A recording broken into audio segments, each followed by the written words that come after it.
प्यारे दोस्तों, आज मैं इस चैनल के माध्यम से महाशिवरात्रि व्रत से लाभ, पूजा विधि तथा कैसे किया जाता है, ये सब और क्यों किया जाता है, ये सब हम इस चैनल के माध्यम से बताने जा रहे हैं।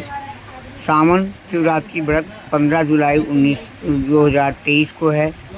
सावन शिवरात्रि के दिन शिवलिंग का जलाभिषेक करने से पूरे माह की पूजा का फल करने के समान पुण्य मिल जाता है। यही वजह है कि सावन में इस दिन को त्यौहार की तरह मनाया जाता है। सावन शिवरात्रि पर शंकर जी की पूजा निष्ठा काल मुहूर्त या फिर रात्रि जागरण कर 4 प्रहर करना श्रेष्ठ माना जाता है। इस साल सावन शिवरात्रि पर कई दुर्लभ योग का संयोग बन रहा है। आइए जानते हैं सावन शिवरात्रि का मुहूर्त, पूजा विधि और मंत्र और तथा कथा। सावन शिवरात्रि पूजा विधि। सावन शिवरात्रि के दिन सूर्योदय से पूर्व स्नान के बाद व्रत का संकल्प लें। इस दिन निराहार या निर्जल व्रत रखा जाता है। निष्ठा काल मुहूर्त में शिवलिंग का दूध, दही, शहद, घी, शक्कर, गन्ने का रस आदि से अभिषेक करें। अब गंगा जल में काला तिल मिलाकर 108 बार महामृत्युंजय मंत्र का जाप करते हुए गंगा जल शिवलिंग पर अर्पित करें। शंकर का प्रिय माने जाने वाला बेलपत्र, धतूर, भांग, हर श्रृंगार के फूल, काला तिल चढ़ाएं। हलवा या खीर, बेल का फल का भोग लगाएं। आटे का चौमुखी दीपक बनाकर घी का दिया जलाएं और शिव चालीसा, शिव पुराण, शिव मंत्र, शिव तांडव स्तोत्र का पाठ करें। सावन शिवरात्रि पूजा सामग्री। गंगा जल, दूध, दही, शुद्ध देसी घी, शहद, पंचित, गंध, रोली, मौली, जनेऊ, आम्र, मंजरी, बेल की बालें, पुष्प, पूजा के बर्तन, सुशासन, मदार पुष्प, पंच मिष्ठान, बेलपत्र, धतूरा, भांग, बेल, गुलाल, अबीर, भस्म, सफ़ेद चंदन, पंचफल, दक्षिणा, गन्ने का रस, कपूर, धूप, दीप, रुई, मलयागिरी, चंदन, शिवजी और माँ पार्वती के श्रृंगार की सामग्री। आज सावन शिवरात्रि कथा के अनुसार एक बार चित्रभानु नामक एक शिकारी था जो पशुओं की हत्या करके अपना परिवार चलाता था। वह एक साहूकार का ऋणी था, लेकिन कर्ज न चुका सकने के कारण क्रोधित साहूकार ने उसे बंदी बना लिया था। संयोग से उस दिन शिवरात्रि का पावन पर्व था। बंदी रहते हुए शिव संबंधी धार्मिक बातें सुनता रहा। वहीं उसने शिवरात्रि व्रत की कथा भी सुनी। शाम के समय साहूकार ने उसे बुलाया और ऋण चुकाने के लिए पूछा, तो शिकारी ने कर्ज अगले दिन चुकाने का वादा किया। साहूकार ने उसकी बात मान ली और उसे जाने दिया। शिकारी जंगल में शिकार के लिए निकला। दिन भर बंदी गृह में रहने के कारण शिकारी भूख प्यास से व्याकुल हो गया था।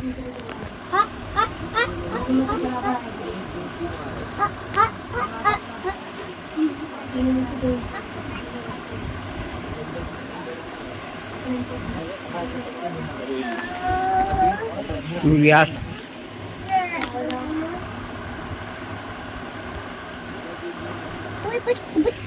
के बाद वो एक जलाशय के समीप गया और वहाँ एक घाट के किनारे स्थित पेड़ पर थोड़ा सा जल पीने के लिए लेकर चढ़ गया। शिकारी को पूरी उम्मीद थी कि कोई न कोई जानवर अपनी प्यास बुझाने इस घाट के पास जरूर आएगा। शिकारी बेलपत्र के पेड़ पर था और उसी पेड़ के नीचे एक शिवलिंग भी था जो बेलपत्रों से ढका था। भूख और प्यास से थका वो उसी मचान पर बैठ गया। शिकारी ने मचान बनाते समय जैसे ही टहनियाँ तोड़ी, संयोग से शिवलिंग पर जा गिरी। इस प्रकार दिन भर भूखे प्यासे रहकर शिकारी का अनजाने में शिवरात्रि का व्रत भी हो गया। शिवलिंग पर बेलपत्र भी चढ़ गए। इस तरह से एक प्रहर रात्रि बीत जाने पर वह एक गर्भिणी निगी तालाब के किनारे पानी पीने के लिए पहुंची। शिकारी ने उसे देखकर धनुष पर तीर चढ़ा दिया। ज्यों ही वो प्रत्यंतर खींचने लगा, उसके हाथ के धक्के से कुछ पत्ते और जल की कुछ बूंदें नीचे बने शिवलिंग पर गिर गईं। अनजाने में शिकारी की पहले प्रहर की पूजा भी संपन्न हो गई। मृगी बोली, हे शिकारी, मैं गर्भिणी हूँ, शीघ्र ही प्रसव करूँगी।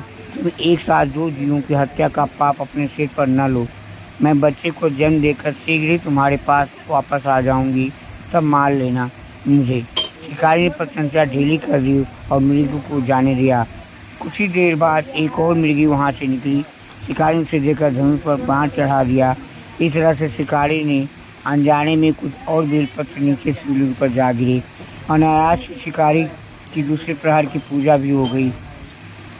मृगी ने विनम्रतापूर्वक शिकारी से निवेदन किया, मैं थोड़ी देर पहले ऋतु से निवृत्त हुई हूँ, अपने प्रिय की खोज में भटक रही हूँ।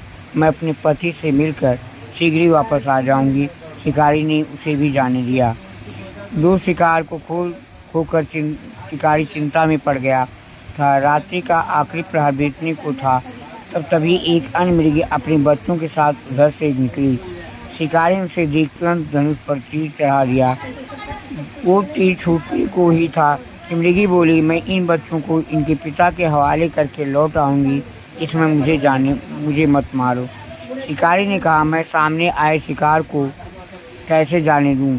इससे पहले भी मैं 2 बार अपना शिकार खो चुका हूँ। मेरे बच्चे भूख प्यास से व्याकुल होंगे। मृगी ने शिकारी की बात सुनकर कहा, मैं जैसे ही तुम्हें अपने बच्चों की ममता सता रही है, वैसे ही मुझे भी इनकी फिक्र है। इसलिए मेरे बच्चों का सोचते हुए मुझे थोड़ी देर के लिए जीवन दान दे दो। मेरा विश्वास करो, मैं इन्हें इनके पिता को सौंप कर तुम्हारे पास तुरंत लौट आऊँगी। मृगी की बात सुनकर शिकारी को उस पर दया आ गई और उसने उसे भी जाने दिया। शिकार न कर पाने के कारण परेशान होकर पेड़ पर बैठा शिकारी बेलपत्र तोड़ कर नीचे फेंकता जा रहा था। इस तरह से उसके तीसरे प्रहर की पूजा भी स्वतः ही संपन्न हो गई। पाँव फटने को हुई तो एक मृग उसी रास्ते पर आया। शिकारी ने सोचा कि चाहे कुछ भी हो जाए, इस बार उस शिकार को करके ही रहेगा।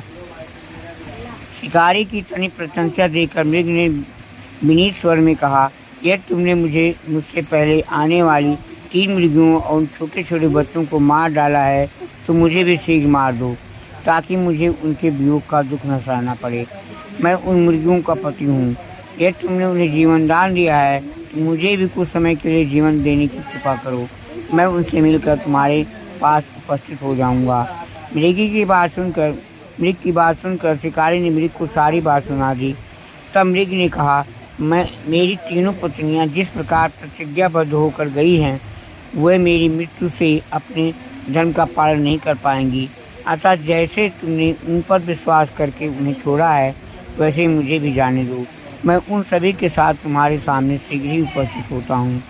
जाने अनजाने में ही सही उपवास, रात्रि जागरण और शिवलिंग पर बेल चढ़ने से शिकारी का हिंसक हृदय अब निर्मल हो गया था। उसके हाथ से धनुष छूट गया और मृग को जाने दिया। थोड़ी देर में वो मृग सपरिवार शिकारी के सामने उपस्थित हो गया, किंतु जंगली पशुओं की ऐसी सत्यता और सामूहिक प्रेम भावना देखकर शिकारी को बड़ी ग्लानि महसूस हुई। उसके नेत्रों से आंसू निकलने लगे। उसने मृग परिवार को जाने दिया और अपने कठोर हृदय को जीव हिंसा से सदा के लिए हटा दिया। शिकारी को ऐसा करने पर भगवान शंकर ने प्रसन्न होकर उसे अपना दर्शन दिया और उसे सुख समृद्धि का वरदान देकर यह नाम प्रदान किया। ये वही गिर था जिसके साथ भगवान श्री राम ने मित्रता की थी था। इस प्रकार शिवरात्रि पूजन पौराणिक प्रथा व्रत कथा समाप्त हुई। ओम नमः पार्वती पतये, हर हर महादेव।